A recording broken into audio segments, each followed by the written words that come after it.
Bonjour tout le monde, bienvenue pour une nouvelle vidéo. Aujourd'hui, j'avais envie de vous parler de l'importance des pensées positives et leur lien avec la fibromyalgie et la gestion des douleurs.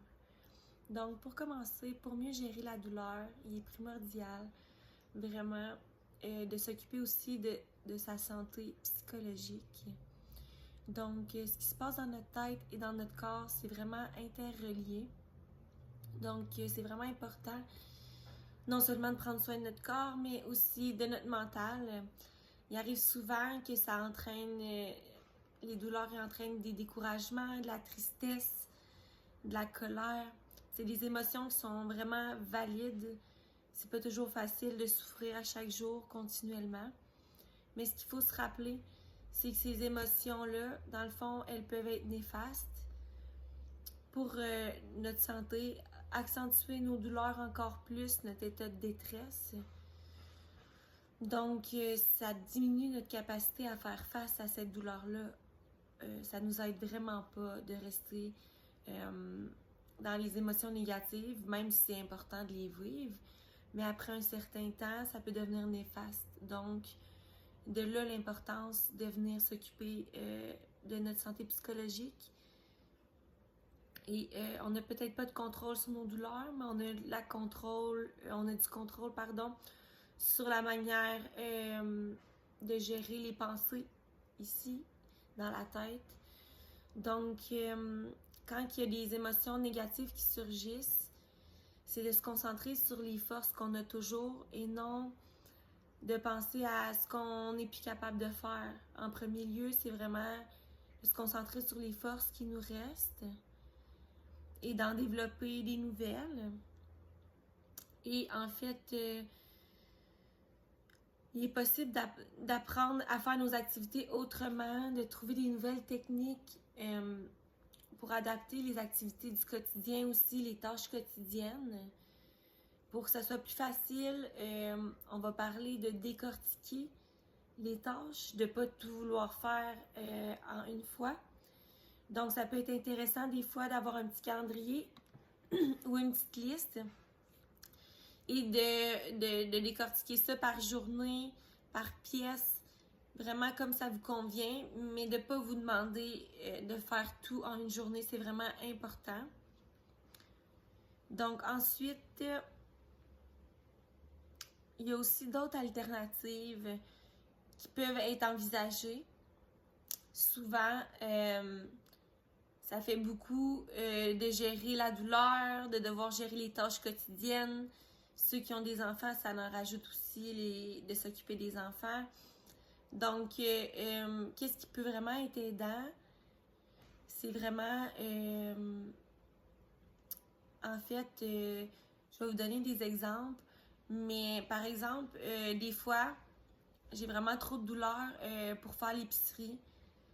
Parce que ça a l'air simple comme ça pour une personne qui n'a pas de douleur d'aller faire l'épicerie, mais pour quelqu'un qui a des douleurs constantes, c'est beaucoup d'étapes pour se rendre, pour la faire, pour ensuite amener les sacs, les défaire et tout. Donc, quand c'est beaucoup d'étapes comme ça et qu'on ne sent pas la force de le faire cette journée-là, c'est bien important de ne pas pousser nos limites. Dans le fond, qu'est-ce qui est à faire? Je vais vous donner un exemple. Moi, par rapport à l'épicerie, c'est que les semaines ou les jours que je vais vraiment pas bien puis que je dois faire l'épicerie, c'est que je vais aller sur l'application de Walmart, section épicerie, et je peux commander la nourriture. Donc, quelqu'un va faire mon épicerie, va venir me la livrer à la maison. Oui, évidemment, il y a un petit frais, mais ça serait le même genre de frais que si je voudrais payer mon gaz pour aller. Puis en plus, je peux conserver mon énergie pour autre chose dans ma journée. Donc, c'est des petites choses comme ça. Il y en a que je connais que eux, c'est le ménage, ils n'arrivent pas à être capables de le faire ou ça prend toute leur réserve d'énergie. Donc, pourquoi pas demander une femme de ménage de venir une fois par semaine ou 2 semaines. Des fois, ça peut être juste le petit coup de pouce qui vous aide et qui vous enlève la pression et qui vous permet de garder cette énergie-là pour autre chose dans votre journée. dans votre semaine. Donc, il y a plusieurs façons aussi, il y a plusieurs trucs. Ça peut être aussi, si on préfère cuisiner, mais tout ce qui est découper, faire la préparation qui ne nécessite pas nécessairement d'être debout, bien, s'asseoir à la table sur une chaise adaptée à notre hauteur. Ça peut économiser aussi de l'énergie. Ça peut être aussi de s'acheter des repas préparés à l'avance ou qui se congèlent pour les moments où c'est plus dur, où on peut juste ouvrir le congélateur et faire chauffer notre repas. Donc, c'est vraiment de s'enlever de la pression du mieux qu'on peut. Vous connaissez mieux que moi, vous savez ce qui vous prend le plus d'énergie, ce qui est le plus difficile pour vous. Donc, c'est vraiment d'adapter le plus possible pour nous enlever cette pression-là, pour nous faciliter un peu la vie et qu'il nous reste d'énergie pour faire quelque chose qu'on aime aussi. Parce que souvent, les tâches quotidiennes peuvent prendre beaucoup d'énergie et peuvent amener à être tellement fatigué qu'on va négliger ces activités qui font du bien. Donc, en trouvant des petites alternatives comme ça nous permet aussi de se garder du temps pour prendre soin de nous, pour rire, pour avoir du plaisir et ne pas être seulement dans l'exécution des tâches. Pour ceux qui ont des enfants, moi j'en veux mais j'en ai pas encore. Donc je sais que ça peut être vraiment difficile au quotidien, mais n'oubliez pas que vous n'êtes pas un mauvais parent parce que vous faites garder votre enfant, parce que vous avez besoin d'un moment de repos, un moment de répit, un moment pour vous.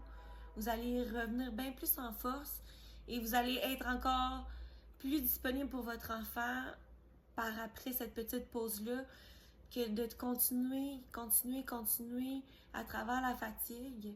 Donc, c'est quelques petits trucs. Il y en a beaucoup d'autres aussi, mais je ne voulais pas allonger trop la vidéo.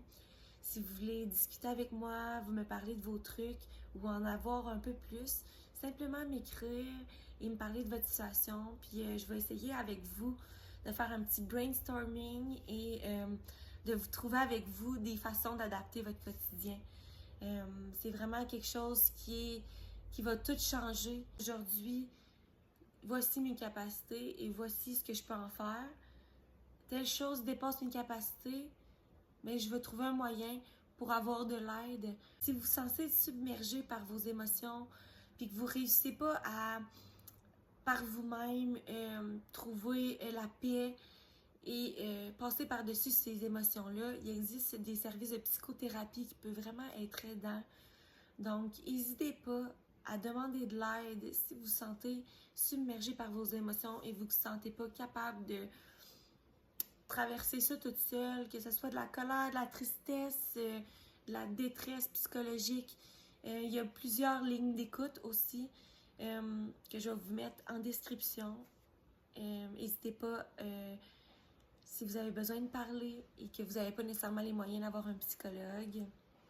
Je sais que des fois les attentes peuvent être longues avec les CLSC et tout, mais sachez que les lignes d'écoute sont toujours là, 24/24, 7 jours sur 7. Et que ça peut être vraiment une bonne alternative quand l'anxiété ou la dépression devient vraiment trop lourde à porter toute seule. Et aussi, ce qui m'aide à garder le positif, une dernière petite chose que je voulais apporter au quotidien. C'est pas toujours facile de gérer ses pensées, mais c'est possible de le faire. Donc, moi, ce qui m'aide à garder positif, c'est qu'en me levant le matin, dès que j'ouvre les yeux, ce que je vais faire en premier, c'est de lire des pensées positives. Il y a plusieurs sites de citations, pensées positives. Je vais pouvoir vous en mettre aussi sur le groupe une fois de temps en temps. Mais c'est vraiment important d'entraîner notre mental à penser positivement. Ensuite, j'ai un journal de gratitude. En fait, le journal de gratitude, c'est que le matin, vous écrivez dans votre journée 3 choses positives et à la fin de la journée, vous faites la même chose. Qu'est-ce que vous avez aimé de votre journée, un bon moment, quelque chose que vous êtes fier par rapport à vous, vraiment focuser sur le positif. Malgré la douleur, ça change tout le mindset, ça aide vraiment en fait à moins être dans un état dépressif à être fier de soi, à augmenter l'estime. Donc, ça fait pas mal le tour pour aujourd'hui de la vidéo. J'espère que ça va vous avoir aidé. Donc, merci de m'avoir écouté et on se retrouve pour une prochaine vidéo. Prenez soin de vous.